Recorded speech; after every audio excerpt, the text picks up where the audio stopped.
What's up mga feets?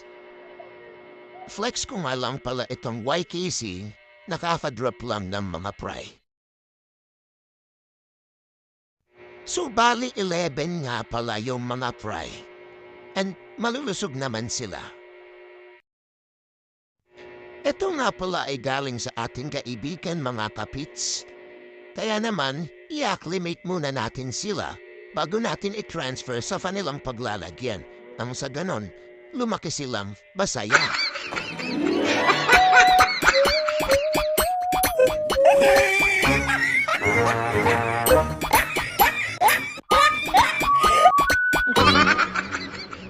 Oops! Huwag niyong kalimutan mag-like ha, and mag-subscribe na rin kayo sa aking channel. Yun lang.